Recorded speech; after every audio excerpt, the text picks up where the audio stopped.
오늘 또 고맙습니다. 저는 교실 떠난 국어교사 박전현입니다. 유명한 시조죠. 윤선도의 오후가입니다. 자, 자연을 버타하는 이유가 무엇일까요? 진짜 국어 자료 만들어 보겠습니다. 좋아요, 구독, 공감해 주시면 감사하겠습니다. 길어야 80인 인간의 자치보다도 자연이 더 많은 감동을 준다. 자연과 버타는 이유, 윤선도 오후가 해설.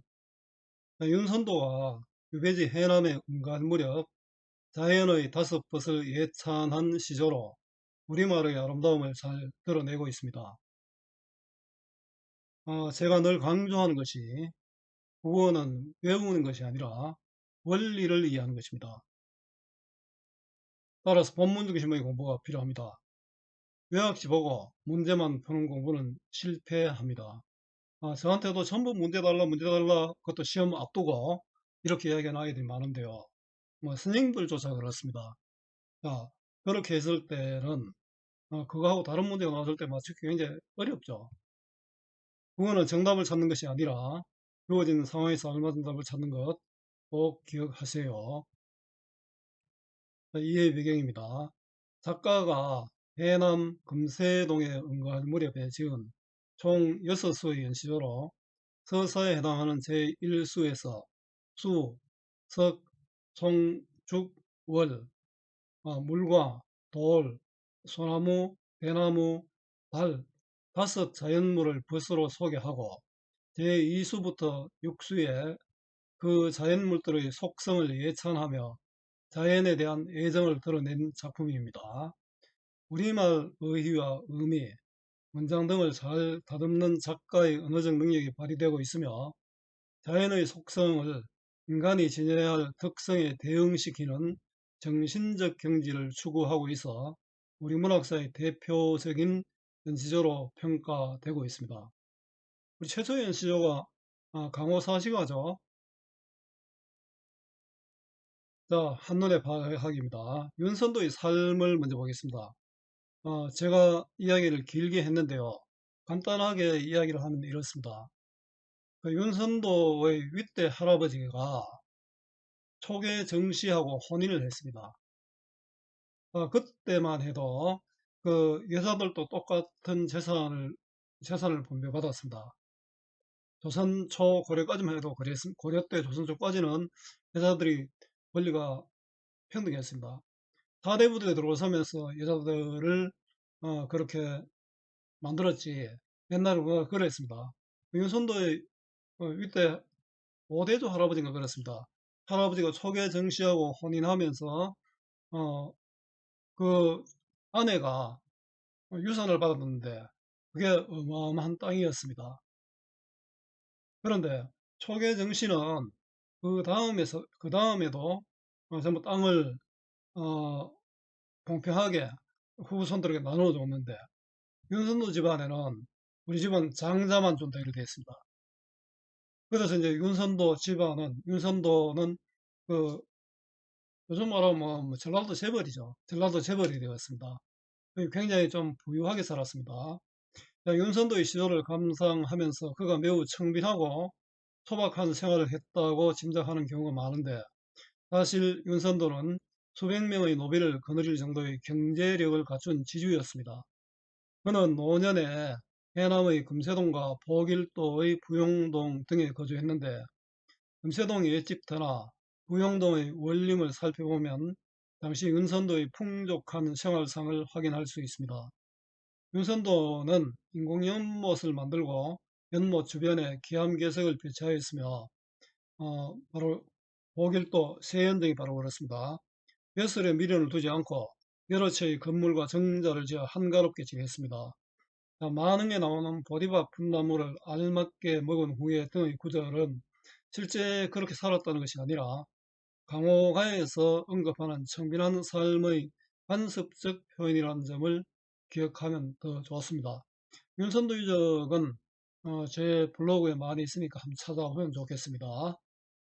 작품의 구성입니다. 제1수는 자, 문답법을 통해 시적 대상을 소개하고 있습니다. 제2수는 가변적 존재인 구름, 바람과 달과 맑고 깨끗한 물의 불변성을 예찬하고 있고요.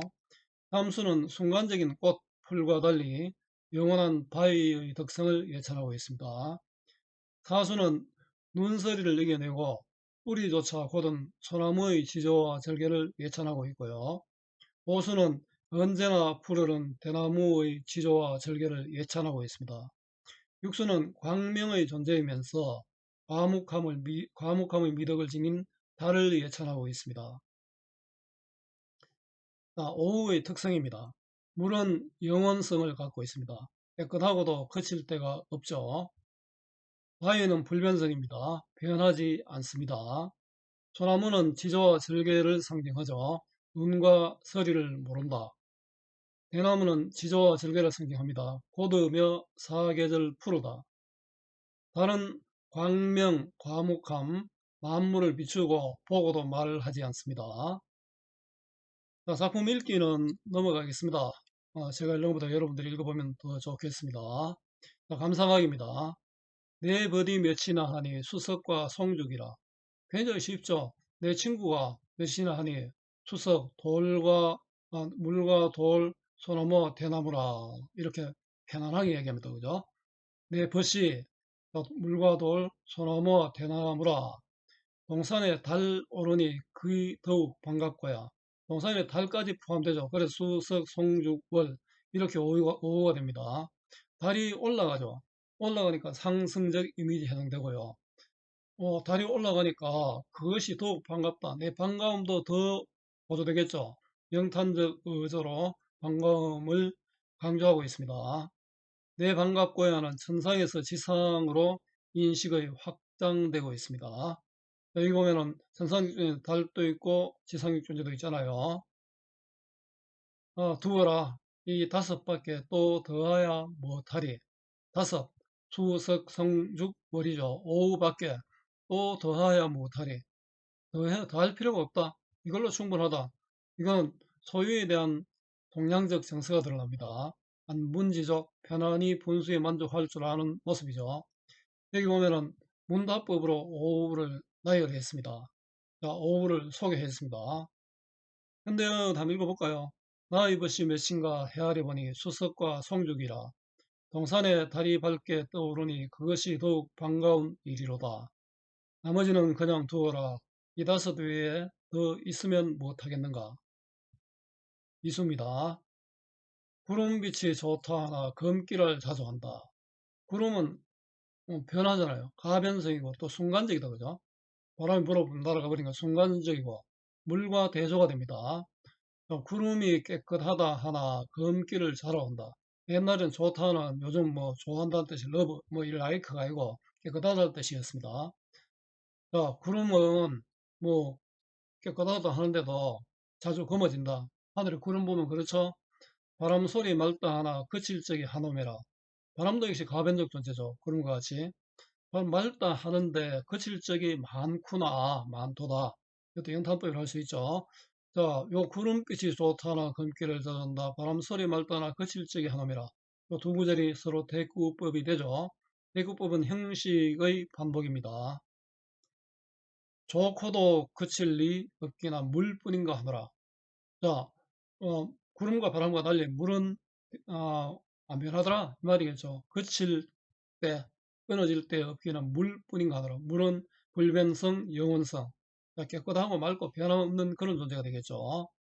자, 여기 보면은 대조법, 구름과 바람과 물은 대조되죠. 내용의 반대고 이 대조법으로 대상을 예찬하고 있습니다. 자, 구름과 바람, 물과 불, 긍정적 시와 부정적 시로 나눌 수 있죠. 깨끗하면서도 거치지 않는 물의 특성 예찬입니다. 영원성이고요. 구름의 빛깔이 깨끗하다고 하지만 자주 검어진다. 바람 소리 맑다 하지만 그칠 때도 많다다. 깨끗하고도 그칠 데 없는 것은 물뿐인가 하노라. 제3수입니다. 보전 무슨 일로 피면서 쉬지고 꽃이죠. 이것도 순간적이다. 그죠? 뒤에 바위와 대조가 됩니다. 이 꽃은 피었다가 쉬진다. 이건 시류에 영합하는 소인배를 암시한다고도 합니다. 풀은 의하여 푸른한 듯 누른 아니에요. 풀다가 금방 노래지잖아요. 꽃과 풀은 부정적 존재죠. 요거 두 구절 소장과 중장은 대꾸가 되고요. 아마도 변치 아닐산 바위뿐인가 하노라. 변치 않는 것은 변하지 않는 것은 바위뿐이구나. 꽃과 풀과 바위는 대조가 되죠. 변하지 않는 바위의 덕성 예찬, 불변성입니다. 꽃은 무슨 까닭에 피자마자 씨 져버리고 푸른 또 어찌하여 푸른 듯 하다가 이내 누름빛을 띠는가. 아마도 변하지 않는 것은 바위뿐인가 하노라. 사서로 가겠습니다. 더우면 꽃 피고 추우면 잎 지거늘. 추우면 추우면이죠. 더우면 꽃 피고 추우면 잎 떨어지거늘. 요거는 더우면 꽃 피고 추우면 잎 지거늘. 요건 대꾸가 되겠죠. 소라 너는 너희 눈서리를 모르는다. 소는 칭찬의 대상이죠. 소나무는 지조와 절개가 있다 그죠. 너는 눈서리를 모른다. 고난 시련을 모른다. 우리 소나무의 절개를 나타내는 말이 세한 고절이 있습니다. 외화의 절개를 우리 아치고절이라 하죠. 소나무의 절개를 세한 고절이랍니다. 자, 대조법이 쓰였습니다. 솔과 눈서리가 대조가 되죠. 부천에 불이 고단주를 근로하여 알겠노라. 부천은 깊은 땅 속에서 소나무가 위에 푸르름이 있으니까 그 땅 속에 뿌리조차 곧다. 근로하여 그것으로 인하여 아노라. 소의 덕성 예찬입니다. 지조와 절개를 예찬하고 있고요. 따뜻해지면 꽃이 피고 추워지면 잎이 떨어지는데 소나무야 너는 어찌하여 눈서리를 모르고 살아가는가. 깊은 땅속 혹은 저승까지 뿌리가 곧게 뻗은 것을 그것으로 하여 알겠노라. 오수입니다. 나무도 아닌 것이 풀도 아닌 것이 또 나무도 아닌 것이 풀도 아닌 것이 대꾸가 되죠. 비슷한 구절의 반복입니다. 복귀는 네 시키며 속은 의 비었는다. 복귀는 누가 시켰으며 속은 의 비었는다. 속이 비었다. 욕심이 없다는 뜻이죠. 겸손하고 겸허하다는 뜻입니다. 대놓고 사시에 푸르니 그를 좋아하노라. 얻으면서도 속은 비었지만 겸손하지만 내 곁을 내내 푸르니 그래서 대나무를 좋아하노라. 대나무의 덕성 예찬입니다. 지조와 절개죠. 나무도 아니고 풀도 아닌 것이 곱게 자라기는 누가 시켰으며 또 속은 어찌하여 비었는가. 저렇고도 사철 푸르니 나는 그것을 좋아하노라. 그리고 소장 중장을 나누게 되는데 붙여놨네요. 자, 육수입니다. 지금 작은 것이 높이 떠서 만물을 다 비추니 작은 것은 하늘에 뜬 달입니다. 천상에서 만물을 비춰주는 달이고요. 밤중에 광명이 너만하니 또 있나나. 밤중에 광명 빛이 달이죠. 빛이 너만한 것이 또 있나니 또 없다. 너만한 것이 없다.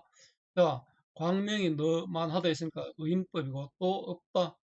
의문형으로 강조해 있죠. 설이법이 쓰였습니다. 보고도 말을 아니하니 내 벗인가 하노라. 다른 모든 것을 보잖아요. 말 없죠. 보고도 말을 아니하니 다른 과묵함이죠. 이게 바로 선비가 본받아야 할 성품이죠. 그래서 나는 너를 벗이라 한다. 자, 달의 덕성의 예찬입니다. 광명과 과묵함. 작은 것이 높이 떠서 온 세상을 다 비추니 한밤중에 광명이 너보다 더한 것이 또 있겠느냐? 없다. 보고도 말을 하지 않으니 나의 벗인가 하노라. 자, 정리해 보겠습니다. 갈래는 정영시입니다. 이것도 서정시죠. 또 평시조고 평시조고 연시조입니다. 평시조 반대되는 게 사설시조고 연시도 반대되는 게 단시조입니다. 또 운문시입니다. 서정시가 중복되었네요. 성격은 예찬적이고 찬양하고 있잖아요. 뭐 찬기, 파랑가 이런 거하고 또 비슷하죠. 주제는 오우, 수석, 성죽, 월 예찬. 5가지 자연물의 덕성 예찬입니다. 특징입니다. 대상의 속성을 예찬의 근거로 제시하고 있습니다. 물의 속성, 석의 속성, 송의 속성, 죽의 속성, 월의 속성을 근거로 예찬하고 있죠. 자연물인 대상의 속성을 예찬의 근거로 제시했다. 중복되었네요. 자, 자연물은 심미적 대상이면서 아름다움의 대상이면서 동시에 인간의 특성을 유추해낼 수 있는 유교적 이념을 표방하는 매개물이 됩니다. 자연물의 가치를 부여하는 인간 중심의 가치가 드러납니다. 자연물을 통해 인간의 삶을 빗대어 표현하고 있다고 할 수 있죠. 자연물을 의인화하여 화자의 생각, 화자의 가치관을 드러내고 있습니다. 문답법을 활용하여 대상의 특성을 드러내고 있고요. 서리적 표현으로 화자의 정서를 드러내고 있습니다. 이수, 삼수, 사수에는 다른 사물과 대조하여 대상을 예찬하고 있습니다. 대조법이 쓰였습니다. 동일한 의미, 노라를 반복하여 운율감을 형성하고 있고 또 정서를 강조하고 있습니다. 활동하기는 문제은행 활용하시면 됩니다. 수고 많았습니다. 제가 살아있는 한 좋은 자료로 보답하겠습니다. 네이버 구글 다음 어디서나 검색은 박전현입니다.